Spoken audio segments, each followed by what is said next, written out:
네, 안녕하세요. 영화계 150화. 저는 진행의 허효식이고요. 예, 안녕하세요. 김청원입니다. 네, 오늘 저희가 다룰 영화 굿타임입니다. 작품 기본 정보부터 말씀드리겠습니다. 제목은 굿타임. 제작에는 엘라라 피처스, 레아 필름스. 배급에는 A24, 감독은 사프디 형제. 각본과 편집에는 로날드 브론스타인. 촬영에는 숀 프라이스 윌리엄스. 음악은 원 오트릭스 포인트 네버. 미술은 샘 리센코.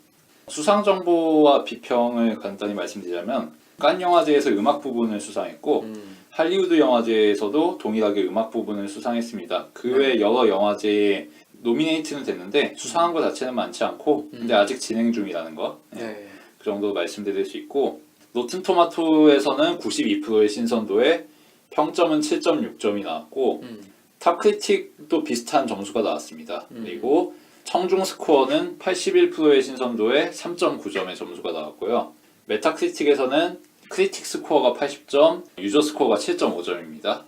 그래서 뭐 전반적으로 호평을 받았다고 보면 되겠습니다. 네, 그럼 뭐 트리비아를 설명해 주시죠. 먼저 주연 배우인 로버트 패틴슨과 베니 사프디는 퀸스 세차장에서 일하면서 자신들의 캐릭터 자체를 몸에 베게 숙련을 시켰다고 합니다. 그리고 원래 사프디 형제 자체가 퀸스 출신이라서 이 지역의 정서를 살리는 것 자체는 그리 어렵지 않았다고. 네. 그리고 주연 배우는 로버트 패틴슨으로 처음부터 내정되어 있었다고 합니다. 사프디 형제가 천국이 무엇을 알고 있다라는 영화를 만든 적이 있는데 이거를 로버트 패틴슨이 굉장히 감명 깊게 봤대요. 그래서 연락을 해서 나중에 자기를 기용해 주십사 이야기를 한 적이 있고 그것 때문에 처음부터 로버트 패틴슨을 염두에 두고 선정했다고 합니다. 네. 그 외의 배역들은 선정하는 데 기준이 있었는데 독특함을 갖추고 있으되 그렇다고 너무 눈에 튀지도 않는 우연히 길거리에서 만난 듯한 그런 인물들을 찾고 있었다고 합니다. 대표적인 인물이 작중 인물인 코니가 병원 구급차에서 만나게 되는 흑인 할머니.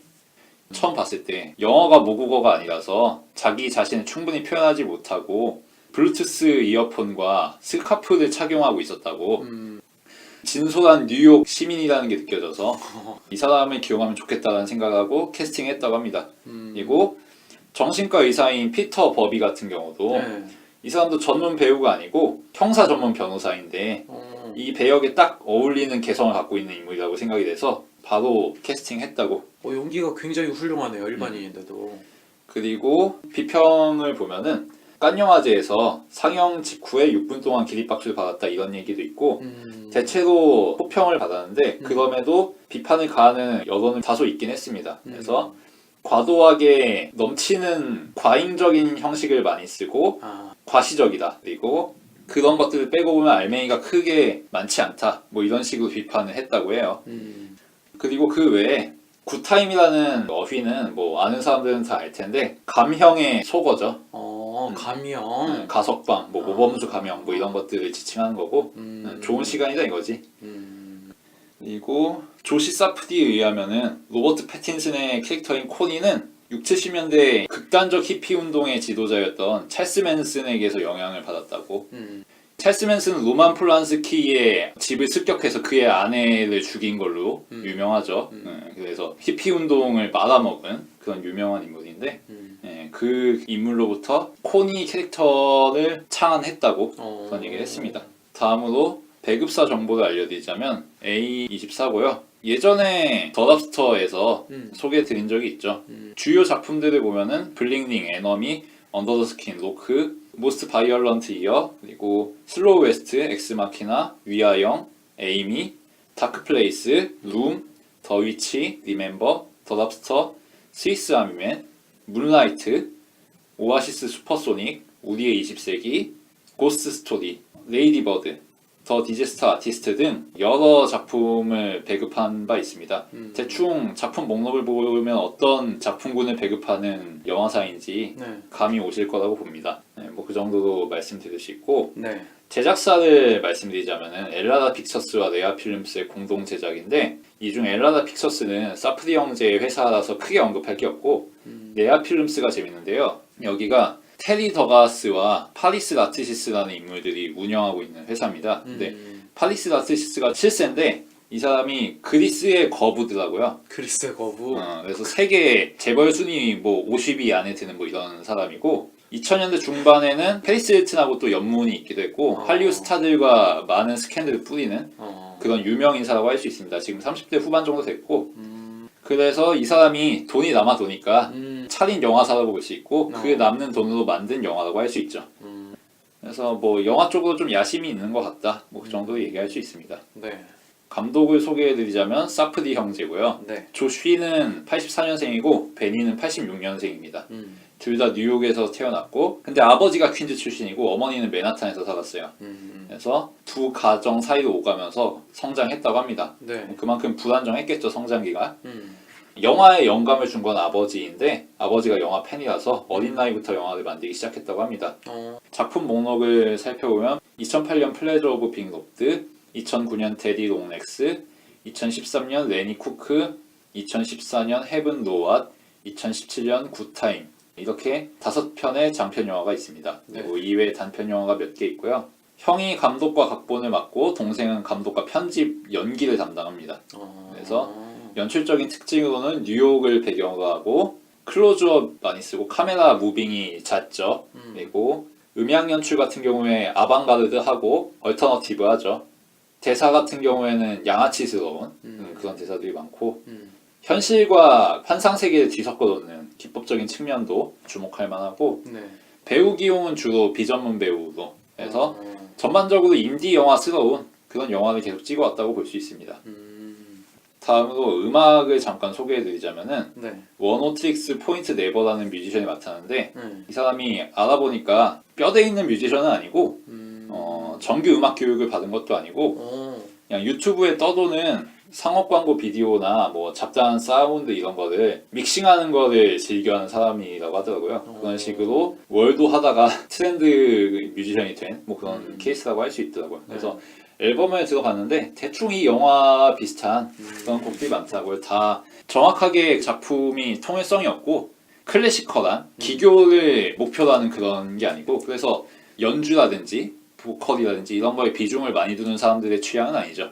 그거보다는 예측 불가능한 인디스러운 감성 이런 거에 좀 더 가깝고 기괴함이 있고 뭐 그런 음악이라고 볼 수 있습니다.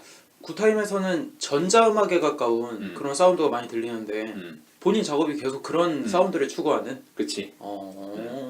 그런 전자음 중간중간 뿅뿅 울리는 와중에 발성법 모르는 펑크 뮤지션이 소리 지르는 듯한 그런 보컬이 들려오고 뭐 그런 식의 음악들이 많더라고. 뭔가 LSD 하면서 듣기 좋은 그런 느낌이 나네. 네. 그래서 얼터너티브 하죠 대충. 그러면 배우 소개로 네. 넘어가도록 하죠. 배우는 로버트 패틴슨과 베니 사프디만 말씀드리도록 하겠습니다. 네. 나머지 인물들은 그렇게 비중이 높지 않다 보니 로버트 패틴슨은 해리포터 시리즈의 캐드릭 디고리 그리고 트와일라이트 시리즈로 유명하죠. 그렇죠. 굉장히 많은 작품을 찍었습니다. 뭐 리멤버 미, 맵 투 더 스타, 더 로버, 라이프, 잃어버린 도시 Z 등등 여러 영화에 출연하고 있는데 그 중에서도 특히 우리가 흔히 다양성 영화라고 부르는 그런 작품군에 출연하고 있고 마치 트와일라이트 시리즈에 나온 거는 페이크였다는 듯이 크리스틴 스튜어트와 굉장히 비슷한 행보를 보이고 있죠. 그때 연기력 가지고 욕먹은 게 꽤 상처가 되지 않았을까. 실제로 데뷔도 니벨룽겐의 반지를 수행하면서 뛰어들었거든요. 네. 그걸 보면 원래 연기에 재능이 없는 사람은 아닌데 10대 시절에 우연히 스타덤에 올라서 그의 반대급부로 어마어마한 안티를 쌓았다가 연기력으로 승부 보고 있는 그런 흐름이라고 볼 수 있겠습니다.